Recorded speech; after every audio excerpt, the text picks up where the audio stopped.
Hello students, how are you? Welcome back Mehta school digital classes. Cell biology चालू कर रखी थी, कोशिका के अंगों के बारे में पढ़ रहे थे।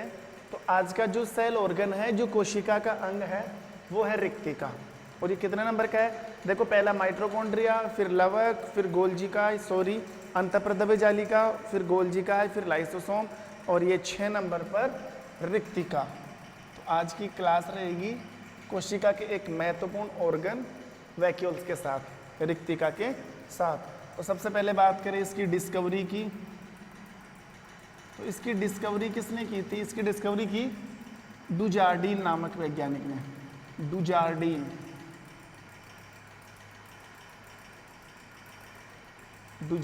साइंटिस्ट का नाम क्या था? डुजार्डीन।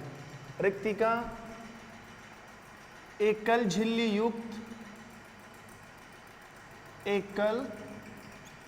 युक्त थैलेनुमा या गोलाकार कोशिकांग है। चारों तरफ एकल झिल्ली सिंगल लेयर पाई जाती है। इसकी कोई स्पेशल शेप होती नहीं है, या तो राउंड शेप में लाइसोसोम की तरह, या फिर गोलाकार। पादप और जंतु दोनों कोशिकाओं में पाई जाती है। Plant cell plus animal cell, दोनों में क्या होती है? प्रेजेंट होती है। लेकिन ध्यान रहे, अगर प्लांट सेल की बात करें, उसमें रिक्तिका कैसी होती है? लार्ज। प्लांट सेल में रिक्तिका कैसी होती है? बड़ी होती है। और रिक्तिका जब बड़ी होगी, और बड़ी कितनी होती है? ऐसे मान लो कम से कम पूरी कोशिका का 90% स्थान, पूरी कोशिका का 90% स्थान अकेली कौन घेरती है? रिक्तिका। जैसे डायग्राम बनाऊं मैं प्लांट सेल के लिए, ये तो कोशिका, ये केंद्रक, लेकिन रिक्तिका बड़ी है ना, तो देखो इतनी दूर में तो ये रिक्तिका ही आ गई। तो केंद्रक कहाँ चला जाता है? केंद्रक कोशिका झिल्ली की तरफ। तो ये ध्यान रखना, पादप कोशिका में कभी भी केंद्रक बीच में नहीं होता है। पादप कोशिका में कभी भी केंद्रक बीच में नहीं होता है, क्योंकि बीच में कौन आ जाती है? रिक्तिका आ जाती है। बीच में कौन आती है? रिक्तिका। तो ये तो हो गई कोशिका झिल्ली। ये कोशिका द्रव है ही। ये बड़ी सी कौन आ गई? ये रिक्तिका। और ये क्या है? केंद्रक। मेरा ये डायग्राम बनाने का यही टारगेट था, आपको ये बताना था कि प्लांट सेल में nucleus do not situated in middle in middle phase, बीच में कभी भी नहीं आता है, क्योंकि बीच में ये लार्ज वैक्यूल्स आती है। तो ये बड़ी रिक्तिका आने की वजह से केंद्रक साइड में खिसक जाता है। किसकी बात है? पादप कोशिका की। और अगर बात करें ना एनिमल सेल की, किसकी बात करें? Animal cell. तो एनिमल सेल में जो रिक्तिका होती है ना, वो स्मॉल साइज की होती है। वो कैसी होती है? छोटी ही होती है। तो देखो ऐसे, ये कोशिका, ये केंद्रक, और ये छोटी छोटी वैक्यूल्स। छोटी छोटी होती है, इसलिए केंद्रक को खिसकने की जरूरत नहीं है। तो जंतु कोशिका में केंद्रक हमेशा मध्य में होता है। ये तो कोशिका झिल्ली, ये केंद्रक, और ये रिक्तिका।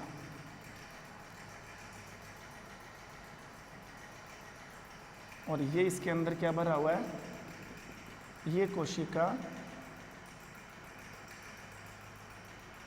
द्रव। हो गया। अब देखो नेक्स्ट पॉइंट, रिक्तिका के चारों तरफ जो झिल्ली पाई जाती है ना, जैसे एक बार डायग्राम बना ले। जैसे मान लो ये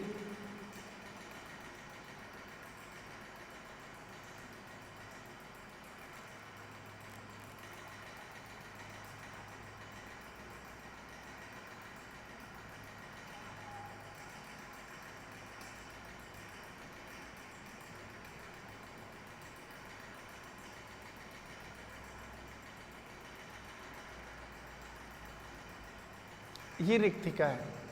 ये फिगर किसका है? रिक्तिका। अब मैं ये कह रहा हूँ कि रिक्तिका के चारों तरफ जो झिल्ली पाई जाती है ना, इसके सराउंडिंग जो लेयर है उसे बोलते हैं टोनोप्लास्ट। इसे क्या बोलेंगे? टोनोप्लास्ट। और रिक्तिका के अंदर जो तरल पदार्थ भरा होता है, जो लिक्विड भरा होता है ना, उसे क्या बोलते हैं? कोशिका रस। ये देखो, ये रिक्तिका के अंदर ये तरल पदार्थ भरा पड़ा है, और ये तरल पदार्थ, जो इसके अंदर जो तरल पदार्थ है वो अकेला कोई स्पेशल सब्सटेंस नहीं है, ये बहुत सारे पदार्थों का मिश्रण है। इसमें खनिज लवण, protein, carbohydrate, amino acid, glyceraldehyde, ठीक है, वसी अम्ल, बहुत सारे पदार्थ इसके अंदर।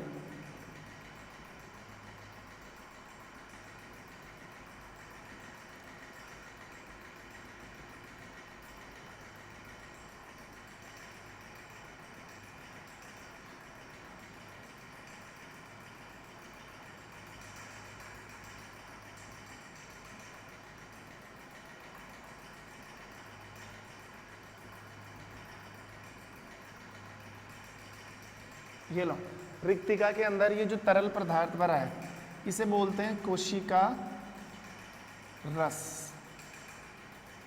Cell shape. क्या बोलते हैं इसे? कोशिका रस। और ये जो तरल पदार्थ है ना, इसमें बहुत सारे पदार्थ, इसलिए इसको अजैव पदार्थ भी कहते हैं। अजैव पदार्थ या एर्गास्टिक पदार्थ।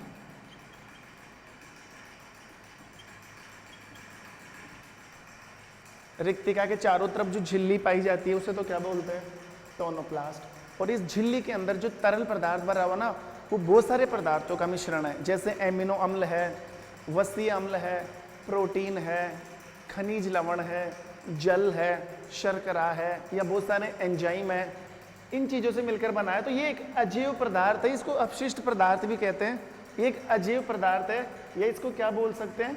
एर्गास्टिक सब्सटेंस या एर्गास्टिक पदार्थ। ठीक है, ये थी रिक्तिका की स्ट्रक्चर। ज़्यादा स्ट्रक्चर आपको इसको समझानी नहीं है। अब देखो, अब पढ़ते हैं रिक्तिका के प्रकार।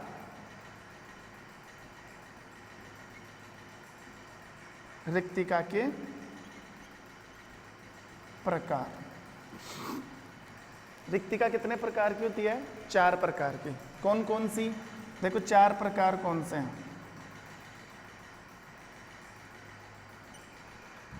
एक तो है, रिक्तिका को रसधानी भी कहा जाता है, ध्यान रखना, इसे हम क्या बोल सकते हैं? रसधानी।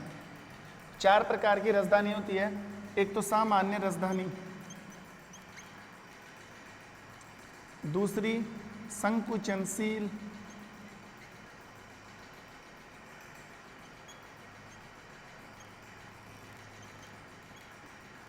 एक है खाद्य रसधानी,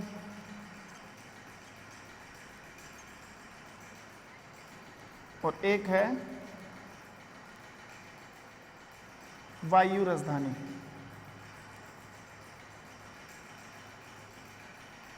ये लो, कितने प्रकार की रसधानी होती है? 4 प्रकार की रसधानी होती है। अब देखो, जो ये रसधानी है ना,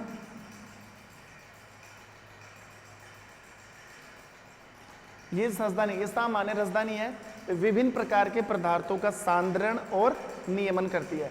जो रिक्तिका के अंदर बहुत सारे पदार्थ है ना, उनकी सांद्रता का, उनका सांद्रण या उनका नियमन करती है, इनकी मात्रा को बनाए रखती है। ये क्या करती है?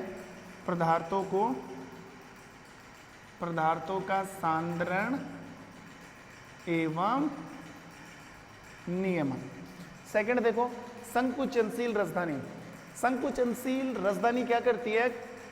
कोशिका के अंदर परासरण दाब का नियमन करती है। ये मैं अभी कार्य में समझा दूंगा क्या चीज है। परासरण दाब का क्या करती है? नियमन। परासरण दाब का नियमन। और तीसरी, जैसे कि नाम से पता लग रहा है, खाद्य रसधानी। खाद्य रसधानी क्या करती है?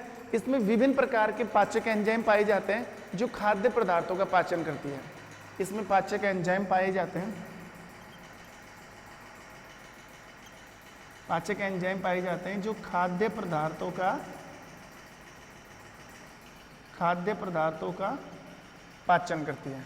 और फाइनली वायु राजधानी। ये जो वायु राजधानी है ये प्रोकैरियोटिक कोशिका में पाई जाती है, प्रोकैरियोटिक कोशिकाओं में पाई जाती है या कुछ विभिन्न प्रकार के पादपों में भी पाई जाती है। तो ये राजधानी क्या करती है, उनमें उन पेड़ पौधों में या उन प्रोकैरियोटिक जीवों में उत्प्लावन बल पैदा करती है।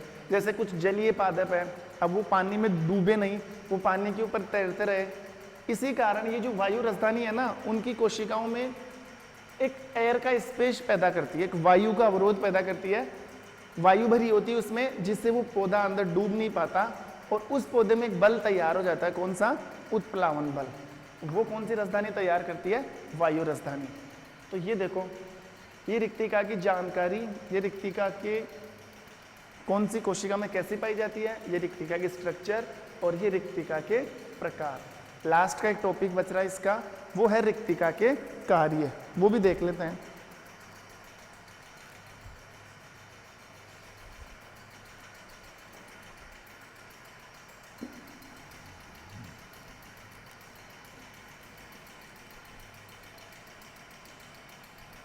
देखो,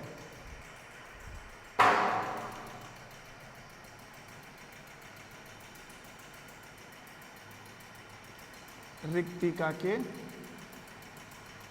कार्य, रिक्तिका के कार्य क्या क्या है? पहला काम,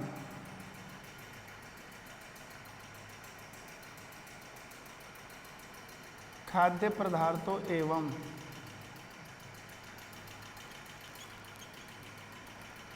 उपयोगी पदार्थों का सांद्रण एवं नियमन। देखो, इस पॉइंट का मतलब यह है कि रिक्तिका खाद्य पदार्थों का सांद्रण करती है। विभिन्न प्रकार के खाद्य पदार्थ रिक्तिका की इस कोशिका रस में पड़े रहते हैं, तो ये क्या करती रहती है? उनका सांद्रण करेगी या फिर इनका नियमन करती है। मतलब अगर किसी भी कोशिका के अंग को किसी खाद्य पदार्थ की जरूरत है तो वो रिक्तिका उसको क्या करवा देती है? प्रोवाइड करवा देती है, उसकी पूर्ति वहाँ से हो जाती है। दूसरा जो काम है इसका वो ये है कि अपशिष्ट पदार्थों का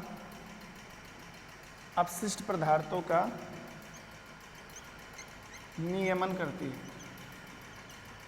अपशिष्ट पदार्थों का नियमन करती है। मतलब अपशिष्ट पदार्थों का नियमन ऐसे करती है, देखो, कोई भी जो कोई भी जो अपशिष्ट पदार्थ है, तो रिक्तिका क्या करती है?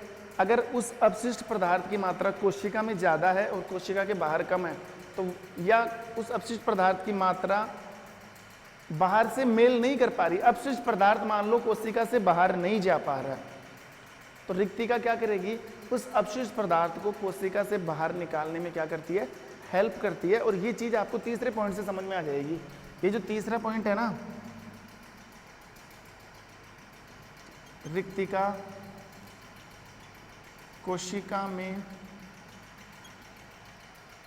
कोशिका में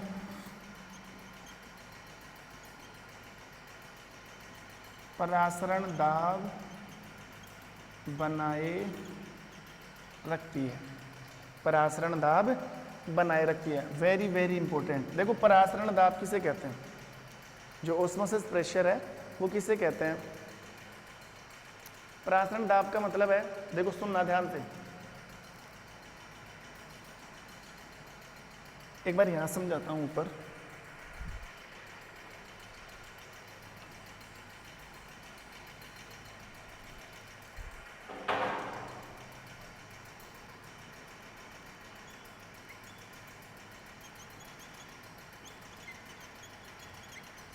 ऑस्मोसिस प्रेशर,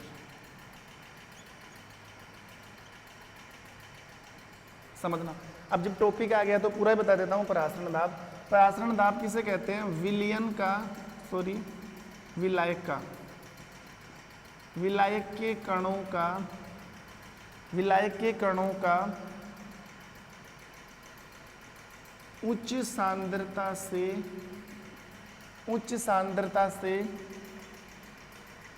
निम्न सांद्रता, विलायक के कणों का उच्च सांद्रता से निम्न सांद्रता की तरफ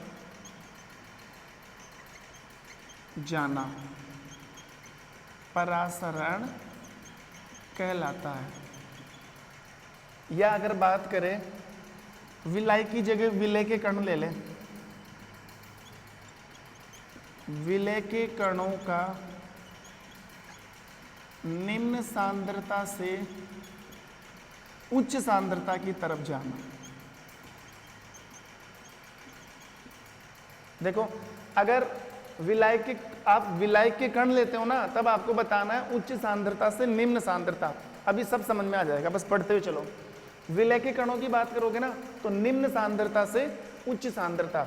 देखो ये विलायक विलय क्या है वो भी सुन लो। विलयन होता है ना, विलयन, विलयन दो चीजों से मिलकर बना होता है, विलय प्लस विलायक, विलय प्लस विलायक। जैसे मैं बात करूं नमक का विलयन, नमक का विलयन, तो इसमें नमक तो क्या हुआ, विलय, नमक तो क्या हो गया, विलय, और विलय कौन हो गया, जल। तो ध्यान रखना जिसमें घोला जाता है ना वो विलायक होता है, और जिसको घोला जाता है वो क्या होता है, विलय। फिर से सुनो, जिसमें घोला जाता है वो विलायक, और जिसको घोला जाता है वो विलय। तो नमक को घोला जा रहा है तो नमक क्या हो गया, विलय। किसमें घोला जा रहा है, पानी में, तो पानी क्या होगा, विलायक। और ये स्पेशल ध्यान रखना, हमेशा 100% विलायक कौन होता है, पानी होता है। विलायक कौन होता है, पानी ही होता है। अब जैसे मैं एक एग्जाम्पल बताऊं आप लोगों को, मान लो ये एक पानी का गिलास है,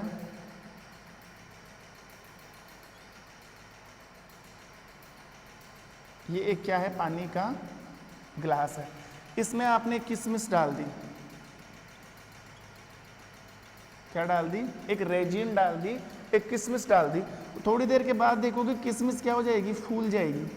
जब इस पानी के अंदर किशमिश डाल दी, जब किशमिश को बाहर निकालोगे तो आप देखोगे किशमिश क्या हो जाती है, फूल जाती है। अब किशमिश क्यों फूली, अब ध्यान देना, किशमिश क्यों फूली, देखो इस गिलास में विलय कौन है, आपका हो गया जल, विलय कौन है, किशमिश, विलय कौन है, किशमिश। अब आप देखो जल गिलास में ज्यादा है, जल किशमिश में कम है। अगर किशमिश में भी विलय कौन है, जल है, और इस गिलास में भी विलय कौन है, जल, लेकिन ज्यादा कहां पर है, ज्यादा गिलास में है। तो विलय कहां से कहां जाता है, उच्च से निम्न। तो उच्च तो गिलास में है, और कम विलय किस में है, किशमिश में है। तो ज्यादा से कम जाएगा ना, गिलास से किशमिश में चला जाएगा, मतलब गिलास का पानी किस में घुस जाएगा, किशमिश में घुस जाएगा। गिलास का पानी किस में घुस जाएगा, किशमिश में, और ये गिलास क्या हो जाएगा, सॉरी ये किशमिश क्या हो जाएगी, फूल जाएगी। तो इसे कहते हैं परासरण दाब। अगर आप इसके अकॉर्डिंग देखोगे ना, विलय के अकॉर्डिंग, विलय का कणों का निम्न सांद्रता से उच्च सांद्रता की ओर, तो विलय पानी में। अब देखो अगर ये प्रासरण वाला प्रोसेस हम कोशिका के अंदर देखें ना, तो कोशिका के अंदर ये प्रासरण का प्रोसेस कौन मेंटेन करती है, ये रिक्तिका मेंटेन करती है। देखो कैसे, मान लो ये कोशिका है, ये केंद्रक और ये रिक्तिका पड़ी है। कोशिका के बाहर प्रोटीन है, कोशिका के अंदर भी थोड़ा सा प्रोटीन है। तो ये प्रोटीन निम्न है, ये प्रोटीन उच्च है, ये निम्न है और ये उच्च है। बात समझ आ रही है। तो प्रोटीन को तो क्या मान सकते हो आप, विलय के कण मानते हैं। प्रोटीन क्या है, विलय है, तो विलय निम्न यहाँ पर है, विलय उच्च यहाँ पर है, तो विलय तो निम्न से उच्च की तरफ जाता है। कोशिका का प्रोटीन कहाँ पर आ जाएगा, बाहर आ जाएगा। ये तो दिक्कत हो जाएगी। लेकिन रिक्तिका ऐसा होने नहीं देगी। रिक्तिका क्या करेगी, अपने अंदर से कुछ प्रोटीन निकालेगी और इसमें छोड़ देगी। अब यहाँ पर प्रोटीन क्या हो गया, उच्च, और यहाँ पर प्रोटीन क्या हो गया, निम्न। अब जो बाहर वाला प्रोटीन है ना, ये कोशिका के अंदर आ जाएगा। तो सोचो कैसे रिक्तिका ने प्रासरण दाब को मेंटेन करके बाहर का प्रोटीन कहाँ ले लिया, अंदर ले लिया। अब देखो जैसे मान लो ये कोशिका के अंदर अपशिष्ट पदार्थ है, बहुत सारा अपशिष्ट पदार्थ है, ये बाहर अपशिष्ट पदार्थ है, तो ये तो कम है, ये अधिक है, तो ये अंदर आ जाएगा ना। तो रिक्तिका क्या करेगी, अपने अंदर ये अपशिष्ट पदार्थ ले लेगी थोड़ा सा, तो यहाँ पर क्या हो जाएगा, कम, ये ज़्यादा है, तो अब ये बाहर निकल जाएगा, फिर रिक्तिका छोड़ेगी। ऐसे कर करके प्रासरण दाब बना बना के रिक्तिका क्या कर देती है, अपशिष्ट पदार्थ को बाहर कर देती है। तो आप समझ चुके होंगे कि कैसे कोशिका में रिक्तिका प्रासरण दाब को मेंटेन करती है। तो ये रिक्तिका की सारी जानकारी हो गई। नेक्स्ट क्लास में हम पढ़ेंगे राइबोसोम और तारक, दोनों एक लेक्चर में पूरे हो जाएंगे। फिर एक लेक्चर में केंद्रक, 2 लेक्चर और है चैप्टर के, फिर चैप्टर खत्म हो जाएगा। फिर हम डाइवर्सिटी पढ़ेंगे। ठीक है, तब तक के लिए thank you, have a nice day.